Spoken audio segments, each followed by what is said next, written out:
ఆవేశంతో నాయకత్వంలోనికి వస్తున్నారు, అనాలోచితంగా పడిపోతూ ఉన్నారు. సిబిసిఎన్సి పేరు చెప్పి అక్రమమైన ధనార్జన చేసినటువంటి వాడు ఎవ్వడు ఈ దినాన్ని సరైన చావు చావలేదు. ఆ నలుగురులో ఏ ఒక్కడు జారిపోయినా దేవుని కార్యం అక్కడ జరిగేది కాదు. సెక్రటరీ రిపోర్ట్, అచేతనంగా జీవకళ లేనటువంటి స్థితిలో సిబిసిఎన్సి ఉంది అనడానికి సిగ్గుపడుతున్నాను. అయినా నమ్మితే దేవుని మహిమను చూస్తామనే ధైర్యంతో నేను మీ మధ్య నిలబడ్డాను. ఈ రీతిగా 76వ కన్వెన్షన్ జరిగించుకోవడానికి మనందరినీ దేవుడు బలోపేతం చేశాడు కనుకనే జరిగించుకోగలిగాం. ఈ ప్రయాణంలో ఇక్కడున్నవారు అక్కడున్నవారు మనం అందరం కూడా పాలి భాగస్థులమే. ప్రసంగికులు చెప్పిన మాటల్లో నలుగురు ఏ పేషెంట్ని పట్టుకెళ్ళారు? పక్షవాయువు గలవాడని, ప్యారలైజ్డ్, అవయవాలన్నీ పనికిరానటువంటి వాడిని ప్రభు దగ్గరికి తీసుకువెళ్ళడానికి నలుగురు. అయ్యగారు చెప్పిన మాటల్లో ఒక యథార్థత, వాస్తవికత ఉంది. ఆ నలుగురులో ఏ ఒక్కడు జారిపోయినా దేవుని కార్యం అక్కడ జరిగేది కాదు.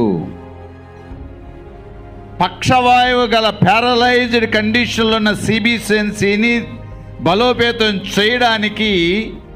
చేయలేకపోవడానికి గల కారణం ఏమిటంటే బాధ్యత కలిగిన నాయకులు లేకపోవడమే. ఆవేశంతో నాయకత్వంలోనికి వస్తున్నారు, అనాలోచితంగా పడిపోతూ ఉన్నారు. ఇప్పుడు మనం చేస్తున్న ఈ ప్రయాణంలో కూడా పడిపోయిన నాయకులు ఉన్నారు, పేర్లు అప్రస్తుతం. అటువంటి నాయకుల వల్ల వ్యవస్థ ఏమైనా బాగుంటుందా? అయ్యగారు చెప్పిన ప్రసంగం దేవుడే వానితో బలిగించాడు. అది కనుక ఇవన్నీ ఎదురవుతూ ఉంటాయి. కానీ మనం నమ్మవలసిన సత్యం, నమ్మితే దేవుని మహిమను చూస్తాం. నిజమే కూడా, మనమందరం కూడా ఈ వ్యవస్థ బాగుండాలి, బలోపేతం చేయబడాలి.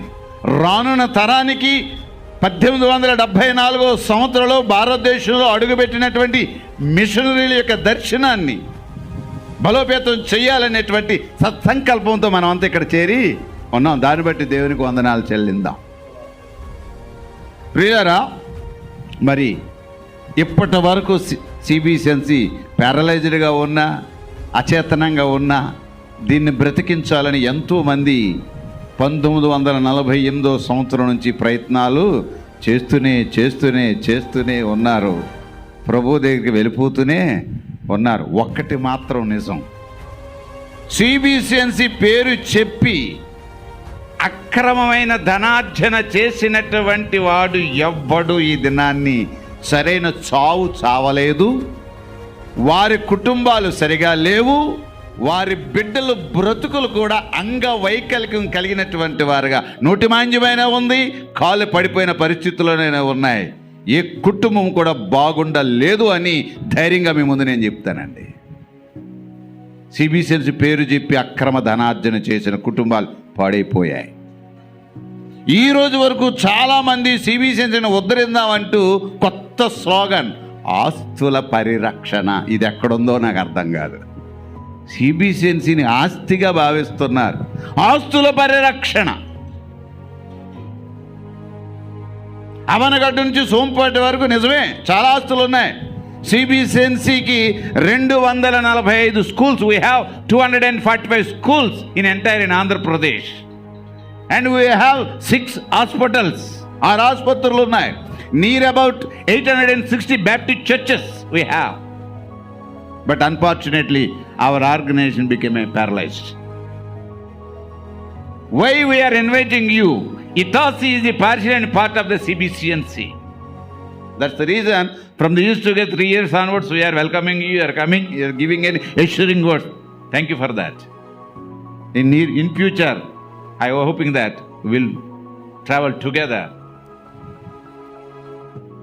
ప్రియులారా, ఇవన్నీ ఉన్నాయి, కానీ వ్యవస్థను క్రమీకరించడానికి ఆలోచన చేసే ఆలోచన ఎవరికీ లేదు. సిబిసిఎన్సి అనేది ఏదో మాటల మీద పబ్బం గడుపుకునేటువంటి వ్యవస్థ కాదు. రిజిస్టర్డ్ బైలా 1848 సంవత్సరంలో కాకినాడ జిల్లా రిజిస్టర్ కార్యాలయంలో 1860 సొసైటీ యాక్ట్ ప్రకారంగా రిజిస్ట్రేషన్ చేయబడినటువంటి సొసైటీ రిజిస్టర్డ్ బైలా. ఈవేళ సిబిసిఎన్సి నాయకులమనే చెప్పుకునే వారికి సిబిసిఎన్సి అంటే అబ్రివేషనే తెలియగా చేత కాదు.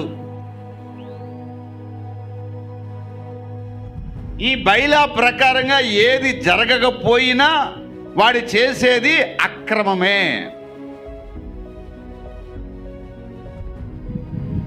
Memorandum of article, association of articles, ఇవన్నీ కూడా దీంట్లో ఉంటాయి. ఆ రోజు మిషనరీలు చాలా పకడబందీగా రాశారు. సిబిసిఎన్సిలో ఈ బైలాస్లో సిబిసిఎన్సి గురించి మాట్లాడాలి, సిబిసిఎన్సి నాయకుడిగా ఉండాలంటే వాడు ఏదైనా సిబిసిఎన్సి చర్చికి సంబంధించినటువంటి విశ్వాసి మెంబర్ అయి ఉండాలి అనేది ఆర్టికల్లో క్లియర్గా రాయబడి ఉంది. అట్లాగే సిబిసిఎన్సి గురించి మాట్లాడాలి అంటే ఆ సంఘము కూడా సిబిసిఎన్సిలో అది కూడా పాలిభాగస్తురాలై ఉండాలనేటువంటిది ఈ ఆర్టికల్స్లో రిజిస్టర్డ్ చేయబడి ఉంది. సిబిసిఎన్సి అనేది కేవలం ఆంధ్ర రాష్ట్రం అవనగడ్డని సోంపోటి వరకే కాదు, భారతదేశం అంతటా కూడా విస్తరించి ఉంది. మనకి తమిళనాడులో కూడా ఆస్తులు ఉన్నాయి, మన ప్రక్కనున్న ఒరిస్సాలో కూడా మనకి ఆస్తులు ఉన్నాయి. ఆ మాటలన్నీ బైలాసులో ఉన్నాయి. ఈ బైలా చదివినటువంటి నాయకుడు ఎవ్వడూ లేడండి. ఉంటే ఛాలెంజ్ చేస్తాను, రమ్మంటాను. బైలా ప్రకారం కూర్చుంటే వాడు మళ్ళా నెక్స్ట్ అవర్ నుంచి వాడు సిబిసిఎన్సితో మాట్లాడటం. ఈ బైలాను బాగా స్టడీ చేసి మీరందరూ నాకు ఇచ్చిన సెక్రటరీ బాధ్యతను దాన్ని బాగా స్టడీ చేసి దీన్ని ఏమి చెయ్యాలి అనే దాని గురించి ఆలోచన చేస్తే, ఎందుచేత సిబిసిఎన్సి ఈ అచేతనంగా పడుంది అని ఆలోచన చేస్తే అకౌంటబిలిటీ అనేది సిబిసిఎన్సిలో మిస్ అయిపోయింది అన్నమాట. ఈరోజు వరకు కూడా ఇన్ని సంవత్సరాలు 76 సంవత్సరాల వయసు వచ్చిన సిబిసిఎన్సి అకౌంట్లో 76 రూపాయలు కూడా లేవు. చాలామంది నాయకులు సిబిసిఎన్సి పేరు చెప్పి 14 కోట్లు ఒక వ్యక్తి తినేశాడు, సిబిసిఎన్సి పేరు చెప్పి 3 కోట్లు ఒక వ్యక్తి తినేశాడు, సిబిసిఎన్సి పేరు చెప్పి కోట్ల రూపాయలు, లక్షల రూపాయలు తినేసిన నాయకులు ఉన్నారు. చచ్చిపోయారు అనుకోండి, ఎవరిని దేవుడు ఉంచలేదు, తీసేస్తాడు. కొంతమంది అయితే సిబిసిఎన్సి స్థలాల్లో బంగాళా ఆక్యుపై చేసుకొని కృష్ణా ఏరియాలో, గోదావరి ఏరియాలో, నార్త్రనీరు చర్చిలు కూడా ఆక్యుపై చేసుకొని వీళ్ళందరూ మాట్లాడే మాట ఏంటంటే ఆస్తుల పరిరక్షణ. అదేమి చిత్రమో, ఆడే అక్రమంగా ఉంటున్నాడు ఆస్తులో, మళ్ళీ వాడేం మాట్లాడుతున్నాడు ఆస్తుల పరిరక్షిస్తున్నాడు అంటున్నాడు. మనోళ్ళు కొంతమంది కాపర్లు వెళ్ళిపోయి అయ్యగారిని దేవుడు వాడేసుకుంటున్నాడు బాగాని వాడు వెనకాతలే తిరుగుతున్నారు. ఈ బొబ్బిల్లో ఉన్నారు అటువంటి వాళ్ళు, తుల్లో ఉన్నారు అటువంటి వాళ్ళు, కాకినాడలో ఉన్నారు అటువంటి వాళ్ళు, ఉయ్యూరులో ఉన్నారు అటువంటి వాళ్ళు, ఆక్వీడ్లో ఉన్నారు అటువంటి వాళ్ళు, అవనగడ్డలో ఉన్నారు అటువంటి వాళ్ళు, సోంపేటలో ఉన్నారు అటువంటి వాళ్ళు. వీళ్ళందరూ ఆక్యుపై చేసుకున్న వాళ్ళు వీళ్ళే మాట్లాడుతున్నారు సిబిసిఎన్సి గురించి. ఎందుకు మాట్లాడుతున్నారని బాగా ఆలోచన చేస్తే వాళ్ళతో ఎవరు పోట్లాడకుండా ఉంటారనే మాట్లాడుతున్నారు అంతే. వాళ్ళు చేసిన తప్పులు బయటికి రాకుండా ఉండాలి అని. కనుక ఈ బైలాస్ని బాగా స్టడీ చేసిన తర్వాత సిబిసిఎన్సి పాడైపోవడానికి అకౌంటబిలిటీ అనేది లేదు. Till today we have no any account on the name of the CBCN. ఇప్పుడు అకౌంట్లో అన్నాను కదండి, CBCNC, State Bank of India. ఎవరు అడిగారు అకౌంట్లో ఎంత ఉందని? అదిగోండి ట్రెజరీ గారు అడిగారు. 15,403 రూపాయల 61 పైసా ఉంది. ఈ డబ్బు నేను అకౌంట్ ఓపెన్ చేయడానికి వేసిన డబ్బులు అనమాట. ఇదే అండి, this is our account. Hitachi వాళ్ళకి ఇవ్వండి. Because that's the reason I have to show all the documents to you only.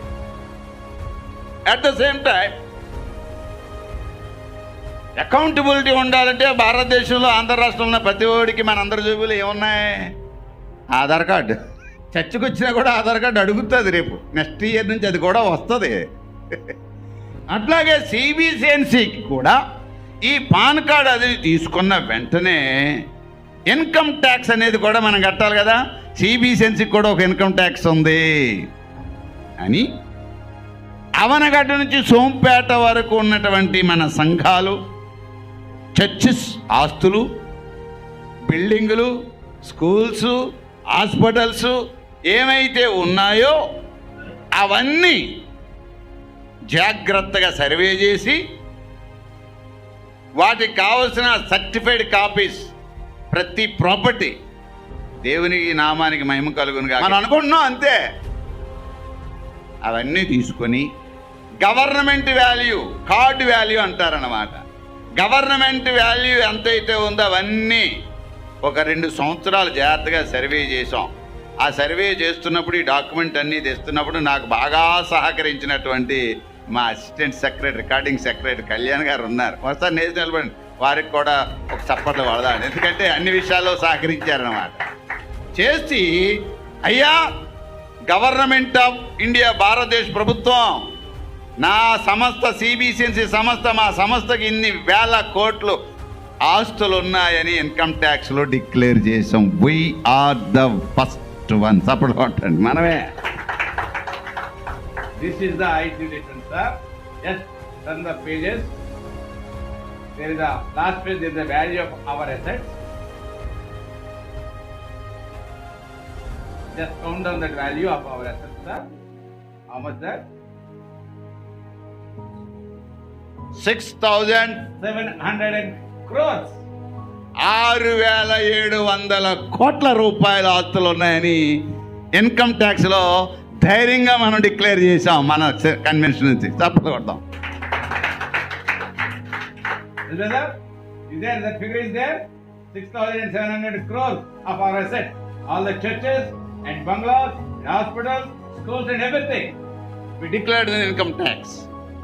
ఎప్పుడైతే ఇన్కమ్ ట్యాక్స్ లో 6,700 కోట్ల రూపాయలు ఆస్తులు మాకున్నాయి అని డిక్లేర్ చేశామో, గవర్నమెంట్ ఆఫ్ ఇండియా వాళ్ళు ఏం చేశారంటే ఇమ్మీడియట్గా నోటీస్ ఇచ్చారు.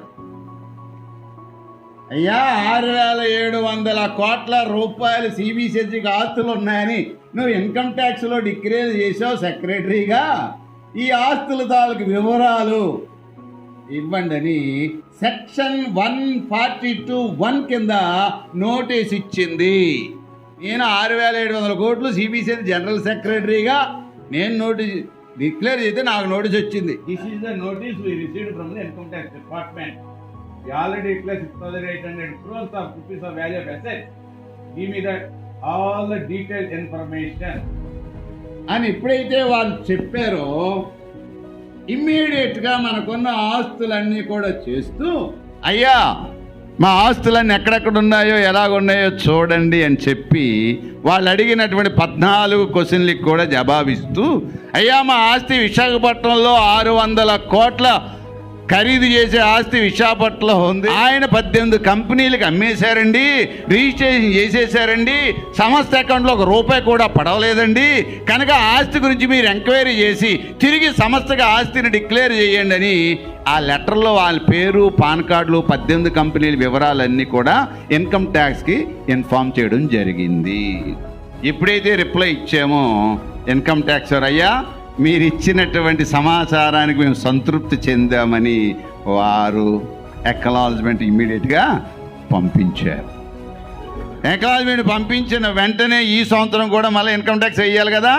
ఈ సంవత్సరం కూడా మళ్ళీ అదే ఆదాయం లేదు మనకి, మళ్ళీ అదే ఆస్తులు ఉన్నాయని చెప్పి ఈ సంవత్సరం ఇన్కమ్ ట్యాక్స్ రిటర్న్ కూడా ఫైల్డ్.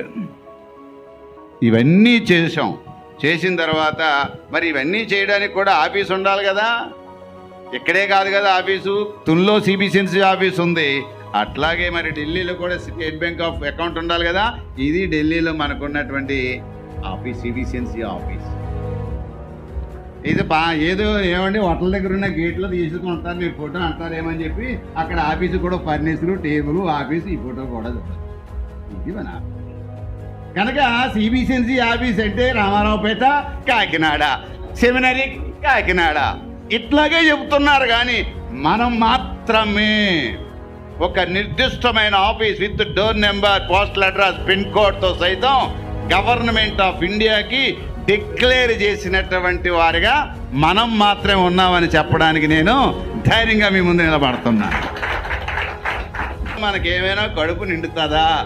ఏం చేశారు 2023 సంవత్సరంలో? కేవలం ఇన్కమ్ ట్యాక్స్ ఒకటే చేస్తే సరిపోతుందంటే సరిపోదు. ఇప్పుడైతే విశాఖపట్నం హిల్ క్రెస్ట్ బంగళా ఆక్రమణకు గురైందని తెలిసిందో, అసలు హిల్ క్రెస్ట్ బంగళా ఆస్తి ఎవరిది అని 8/2/2023 సంవత్సరంలో సబ్ రిజిస్టర్ ఆఫీస్ విశాఖపట్నం వారికి ఒక లెటర్ పెట్టి వారి దగ్గర నుంచి సర్టిఫైడ్ కాపీ తీసుకున్నాం. దాంట్లో కన్వెన్షన్ ఆఫ్ బాప్టిస్ట్ చర్చెస్ సంబంధించిన ఆస్తి అని ఆ డాక్యుమెంట్లో ఉంది. ఎప్పుడైతే ఆ డాక్యుమెంట్ తీసుకున్నామో జీవీఎంసీ కమిషనర్కి, సిటీ ప్లానర్కి లీగల్ నోటీస్ పంపించాం. వీటి మీద ఒక ధర్నా చెయ్యాలని ఆలోచన చేసి రెవరెండ్ మాణిక్యం గారిని సంప్రదించారు. నిలబడండి అయ్య గారు, మీకు చప్పట్లు కొడతాం. వారు వెంటనే ఆ పోలీస్ కమిషనర్ గారి దగ్గరికి వారికున్న ఇన్ఫ్లుయెన్స్ బట్టి, వారికున్న పరిచయాలు బట్టి తీసుకెళ్ళడం, ఆ లెటర్స్ పెట్టడం, ధర్నా కొరకు పర్మిషన్లు తీసుకోవడం. 12/5/2023 విశాఖపట్నంలో గాంధీ గారి బొమ్మ దగ్గర ధర్నా చేయడం జరిగింది. అవనగడ్డ నుంచి సోంపేట వరకు ఉన్న బ్యాప్టిస్ట్ సంఘ నాయకులందరూ కూడా ఆ ధర్నాకి అటెండ్ అవ్వడం, కలెక్టర్ గారి ద్వారా జగన్మోహన్ రెడ్డి గారికి ఒక పిటిషన్ ఇవ్వడం, అసిస్టెంట్ పోలీస్ కమిషనర్కి అక్కడ ఎటువంటి బ్లాస్టింగ్ కూడా పర్మిషన్ ఇవ్వడానికి వీల్లేదని లెటర్ ఇవ్వడం, ఇవన్నీ జరిగాయండి. రిప్లై వచ్చింది కానీ కన్స్ట్రక్షన్ ఆడడం లేదు. రోజుకో ఫ్లెక్సీ పెడుతున్నాడు, రోజుకో పని చేస్తుంటే చాలామంది అయ్యారు మేము చాలామంది ఆ గ్రూపులు ఎలా చేశారట, ఈ గ్రూపులు అలా చేశారట, ఈ గ్రూపులో డబ్బులు తెచ్చుకున్నారట, ఆ గ్రూపులో డబ్బులు తెచ్చుకున్నారట, ఎన్ని వార్తలు కనబడుతున్నాయి. ఇప్పుడు ఏం చేయాలని లీగల్ సజెషన్ తీసుకున్న వెంటనే 16/8/2023 ఆంధ్ర రాష్ట్రంలో అమరావతి కట్టాలన్నా, ఆంధ్ర రాష్ట్రంలో ఆర్బీఐ బిల్డింగ్ కట్టాలన్నా AP state level environment impact assessment authority వాళ్ళు మాత్రమే పర్మిషన్ ఇవ్వాలి. వారి పర్మిషన్ ఇవ్వకపోతే ఎటువంటి నిర్మాణం ఆంధ్ర రాష్ట్రంలో ప్రభుత్వం కానీ ప్రైవేట్ వ్యక్తులు కానీ ఎవరు నిర్మాణం చేయలేరు. వెంటనే AP state level environment impact and assessment authority వాళ్ళకి 16/8/2023 ఒక కంప్లైంట్ ఇవ్వడం జరిగింది. అయ్యా అది సిబిసిఎన్సి సైటు, కోర్టులు కూడా నిర్ధారణ చేశాయి కనుక 18 కంపెనీలు కూడా ఫేక్ కంపెనీలు అని చెప్పి జడ్జిమెంట్లు ఇచ్చినాయి. ఆ డాక్యుమెంట్స్ అన్నీ కూడా నల్ అండ్ వైడ్ చేయాలనేటువంటి జడ్జిమెంట్స్ ఉన్నప్పటికీ ప్రభుత్వం యొక్క అండదండలు చూసుకొని, అధికారం యొక్క అండదండలు చూసుకొని బ్రైబులు, లంచాలు చెల్లించి తప్పుదోవలో చేస్తున్నారు కనుక మీరు ఇమీడియట్గా ఆపండి అని ఆఫీసర్ లెటర్ ఇవ్వడం జరిగింది. వాళ్ళు ఏమన్నారంటే మేము ఇమీడియట్గా చేస్తామండి అన్నది. 7/9/2023 ఈనాడు పేపర్లో ఒక యాడ్ వచ్చింది.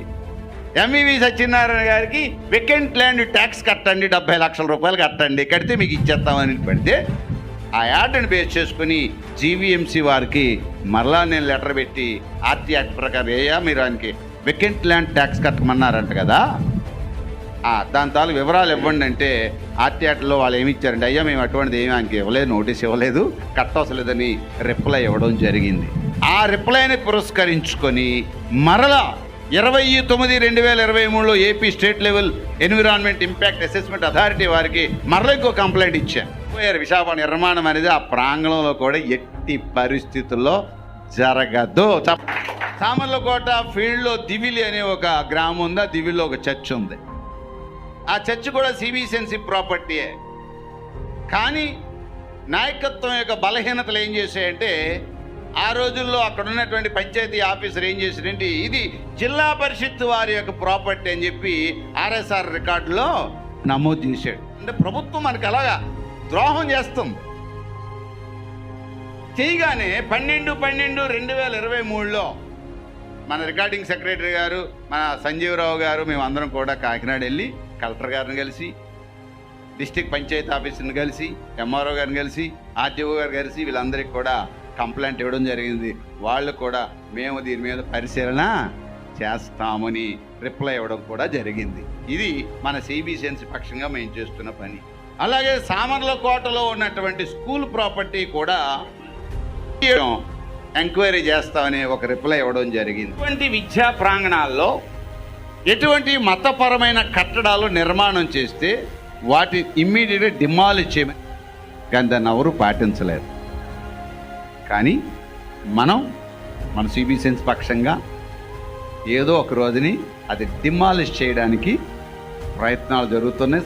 లాయర్ల సంప్రదింపులు, కోర్టుల్లో కేసులు వేసేటువంటి పరిస్థితి ఉంది అని నేను మీకు తెలియజేస్తూ ఉన్నా. ఇక్కడ జరిగే కార్యక్రమంలో ఎలాగైనా పాడు చేయడానికి అటు ప్రెసిడెంట్ గారు బ్రెయిన్ వాష్ చేశారు, సెక్రటరీగా నాకు బ్రెయిన్ వాష్ చేశారు, కొంతమందికి కూడా ఫోన్లు చేసి చేశారు. అలాగే నవంబర్ నెలలో ఆస్తులు ఎక్కడెక్కడ కబ్జా అయ్యాయో మీకు తెలిసినటువంటి వారు వివరాలు తెలియజేయండి అని గ్రూప్లో మెసేజ్ పెడితే, కృష్ణా అసోసియేషన్లో ఉన్నటువంటి వాళ్ళు మాత్రమే, అయ్యా మా ఊళ్ళో చర్చి స్థలం, మా ఊళ్ళో స్కూల్ స్థలం, మా ఊళ్ళో చిన్న ఇల్లు ఇలా కబ్జా అయ్యిందని ఇన్ఫర్మేషన్ నాకు ఇచ్చారండి. వారికి నేను చాలా వందనాలు చెల్లిస్తున్నాను. వాళ్ళు ఇక్కడ లేరు కానీ ఇన్ఫర్మేషన్ ఇచ్చారు. ఆ ఇన్ఫర్మేషన్ ప్రకారంగా డాక్యుమెంట్స్కి అప్లై చేశాను, వస్తాయి. డాక్యుమెంట్ వచ్చిన తర్వాత ఈ కబ్జాల పరం ఏంటో అప్పుడు మాట్లాడుకుందాం. అట్లాగే మెక్లారెన్ హై స్కూల్ కాకినాడ 23 ఎకరాలు ఉన్నటువంటి McLaren high school government GO issue చేసింది. దాని మీద ఏం చేత సిబిసిఎన్సి నాయకులు కొట్టుకుంటున్నారు, నాయకత్వం సరిగా లేదు కనుక ప్రభుత్వం ఇచ్చి ఆ స్కూల్ని ఎయిడెడ్ పోస్టులు ఇచ్చి ఉద్యోగాలు ఇచ్చి ఆ నడిపిస్తుంది కనుక ప్రభుత్వ ధనం ఏదైనా దుర్వినియోగం అయిపోతుందేమో అని చెప్పి గవర్నమెంట్ ఒక జీవో ఇచ్చి ఆర్టీఓని ఒక స్పెషల్ ఆఫీసర్గా నియామకం చేసింది. కాయగూరల కొట్లకి మీరు ఇస్తున్నారేంటి ఈ స్థలాన్ని? దీపావళి సామాన్లు అమ్ముకోవడానికి మీరు ఇస్తున్నారేంటి ఈ స్థలాన్ని? ఎవరైనా వచ్చి ఏదైనా సర్కస్ పెట్టుకుంటానంటే ఈ స్థలాన్ని మీరు నెలకొల్దిస్తున్నారేంటి? మీటింగ్లు మత ప్రసారం చేయడానికి మీటింగ్లు పెట్టుకోవడానికి స్థలాన్ని మీరు ఇస్తున్నారేంటి? మీరు ఇటువంటి ఇవ్వడానికి మీకు రైట్ లేదని నేను కళ్యాణ్ గారు కూడా వెళితే ఆయన ఏమన్నాడంటే, మరి స్కూల్ని మీరు నడిపిస్తారా అన్నాడు. అప్పుడు నేను స్కూల్ మేము నడిపించడం ఏంటండి, ఎయిడెడ్ పోస్టులే కదండి, ఎయిడెడ్ ఉద్యోగాలే కదా, అవి వస్తున్నప్పుడు మేము ఇవ్వాల్సిన పని ఏంటి ఉంది సార్? కూరగాయల కొట్లు తీసేశారు, రేపు దీపావళి సామాన్లు గోడలు కొట్టేస్తున్నారు, గోడ కొట్టేసి లారీలు వెళ్తున్నా. మాన్యుమెంట్ బిల్డింగ్స్ని కొట్టేసి కట్టేస్తే మాన్యుమెంట్ బిల్డింగ్ కింద ఉంటుందా అని అడిగాం, దానికి సమాధానం లేదు. ఇట్లా మెక్లారెన్ స్కూల్ విషయంలో కూడా దేవుడు మన సిబిసిఎన్సి ద్వారా అట్లాగే 1/12/2023 సంవత్సరంలో CBCNC Christmas John memorial Baptist church Vaddadi మన ట్రెజరర్ గారు రెవరెండ్ జైపాల్ గారి యొక్క ఆధ్వర్యంలో జరిగింది. ఆ క్రిస్మస్ కార్యక్రమం జరిగించుకోవడానికి మన ఈఎన్డబ్లో ఉన్నవారు అందరూ ఆర్థిక సహకారాలు ఇచ్చారు. చక్కగా ఘనంగా ఆ కార్యక్రమం జరిగింది.